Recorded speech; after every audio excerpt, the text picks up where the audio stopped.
gentleman who came down and walked his way out so many miles? Well, that's the story. Bush pilot Jim Hamilton is our guest. Right. Bush pilot treks to safety. Jim Hamilton is our guest. Rod Hamilton, Jim Hamilton's son. Our guest is the man who ran into bad weather and out of fuel while flying a helicopter in a remote area of the Northwest Territories and spent 30 days in the wilderness before rescuing himself. Bush pilot Jim Hamilton. Getting a job in Prince Albert, Saskatchewan, with Athabasca Airways.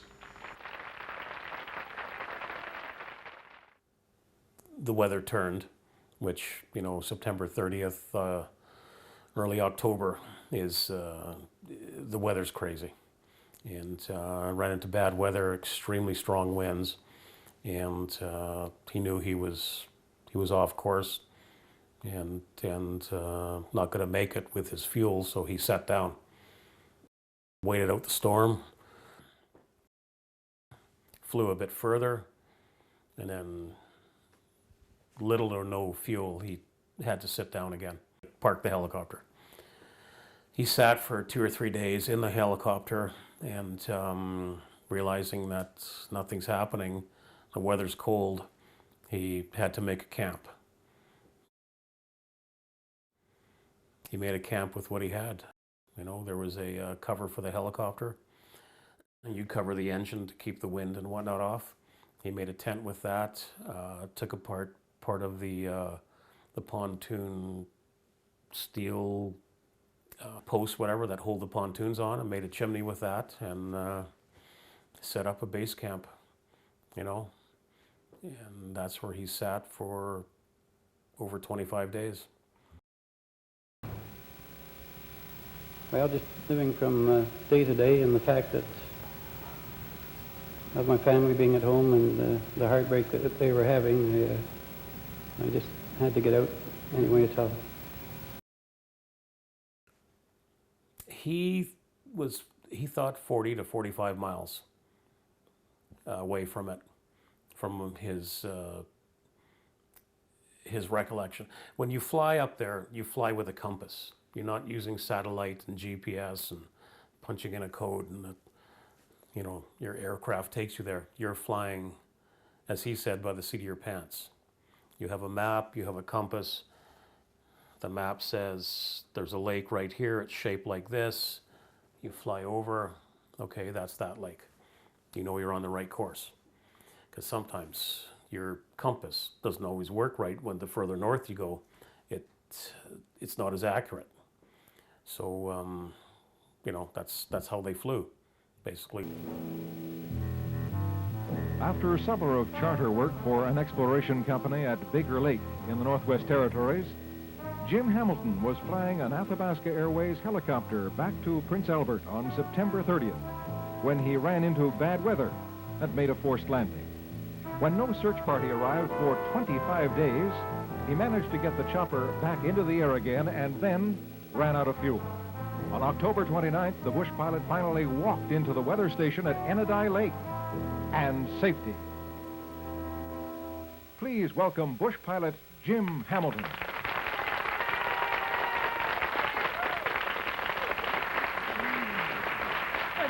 It's an incredible story. It's the sort of thing that boys' adventure books are made of. Jim, is there ever any time in this 20, 30-day period of time that you lost sort of hope, that you thought you really had it? Not really. I never really gave up hope. I got very depressed at times, but... What keeps a person going then? You say you never gave up hope. What is it in you that did not give up hope?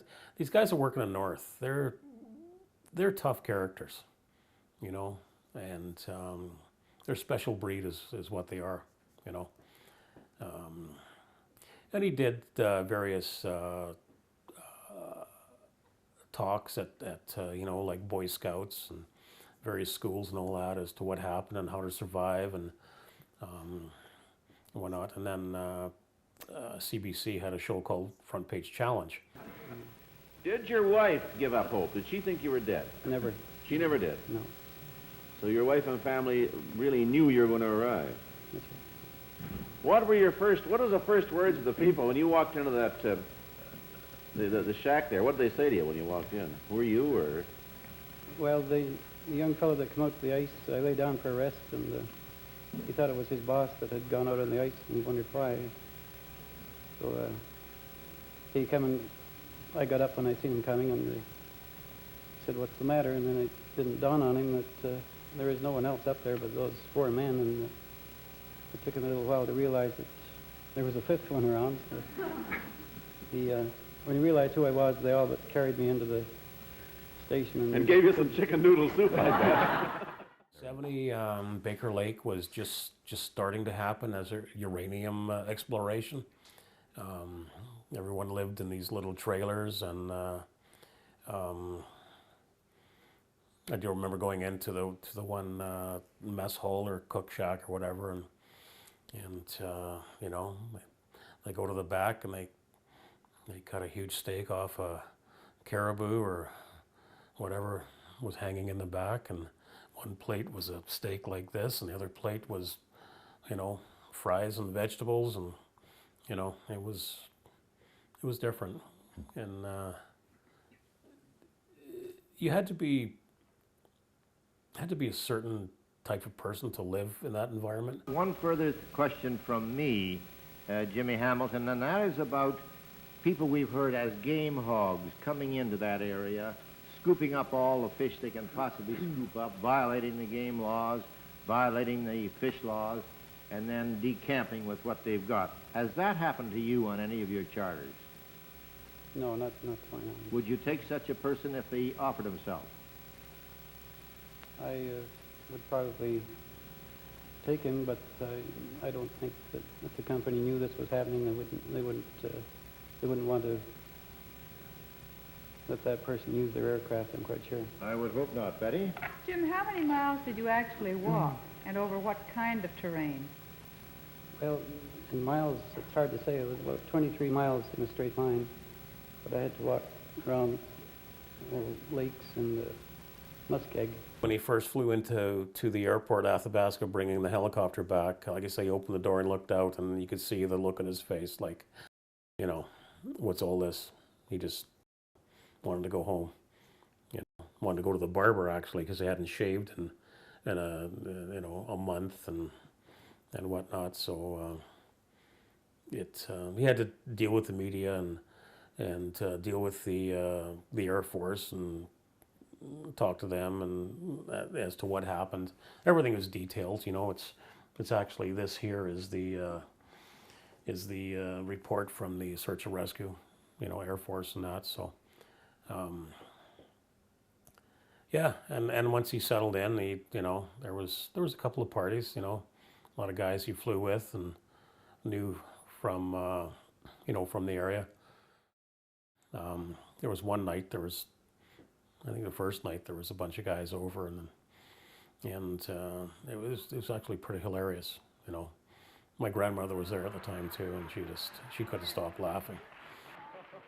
But all the caribou had already migrated, so there was no chance. So those pair of ptarmigan, did you get them? Oh yes, I had ptarmigan hamburger. Ptarmigan hamburger. How does that go? I'm curious about ptarmigan hamburger. I've never tried it. When you shoot them with a large caliber rifle, there's not much left. No, the birds are not much bigger than the slug, I suppose. We went up on in a DC-3 when the weather cleared. It was always, everything always depended on the weather. Sitting in the co-pilot seat beside the pilot, and you know, there's an amount of snow on the ground, and there's no snow plows to clear it, and you're on an old runway, so you know, here we go. And I believe it was Elton Kidd, I believe, was the pilot. He said, well, we got one chance to get off here, and then let's try it. And I can remember him going down whatever was a runway covered in snow with his hands on the wheel like this, and you talk of white knuckle and the intense look on his face. And we made it, but just barely. Like, to me, it was like, oh, okay, we're up in the air and away we go. But talking to him later, we were close to not getting off the runway. and spent hours and hours just circling and flying in a grid and then coming back and circling. And after a while, it's like looking at a puzzle that you sometimes can see a picture in. And it's extremely tiring, you know, because you're so intense. You're looking for, like I say, needle in a haystack, you know. That was a long day. And went back to Baker Lake and went out the next day and then back to Prince Albert. Yeah, just thanks for showing us how to live, how to be respectful, how to use common sense, and there's always a way out in any situation if you put your mind to it. And one thing he always stressed was don't ever panic. Panic will do you in quicker than anything else. And you know, I went on hunting trips with him as a kid, and he said, if you get lost, don't run around in circles. Don't panic. You know, and that's well, something that's I've always stressed with my family, and just you know, respect and common sense is something he always stressed and always talked about. And you pass it on to your kids and grandkids, and everybody's fine. Yeah. Having that journal, and I've had numerous people read it, and you know, they say it's an amazing story. It is, but to Dad, that would just be another day's work or a month's work being lost. It's just all part of life, you know. Came out to visit, I think, a year later in December. Drove out because he couldn't fly, so he thought I'd come out and visit family and that. And during his visit, he had a heart attack. And he was staying with his mother, my grandmother. And I got a phone call late at night to come over and get him to the hospital. He's having a heart attack, so. Which I did. I came over and put him in his truck and drove him to the Maple Ridge Hospital, where he died shortly after. So I think it was the stress of losing 46 pounds in a short time, knowing that you know, you write a letter to your wife and your kids, and in it, you know, saying, I hope I deliver this and you don't find it in the helicopter, you know. So, yeah, the stress, I think, is what caused that. So, and yeah, that was it. You know, Dad's gone. That was tough. In miles, it's hard to say. It was about 23 miles in a straight line, but I had to walk around lakes and muskeg. 46 pounds lighter than when I 46 pounds out. lighter. Yeah. Well, that's a lot. Were you cold? You never found out how cold it was. The first 2 weeks it was down to 5 and 10 below zero. Whoa. But I was right on the tree line, luckily, and I managed to keep warm. On chicken noodle soup. Yeah. I better jump in here before Gordon gets in with another commercial. But, Mr. Hamilton, we're delighted that this story had a happy ending, and we'll hope that all of your flying stories in the future have equally happy endings. Thanks for coming and telling us about it, too. Thank you.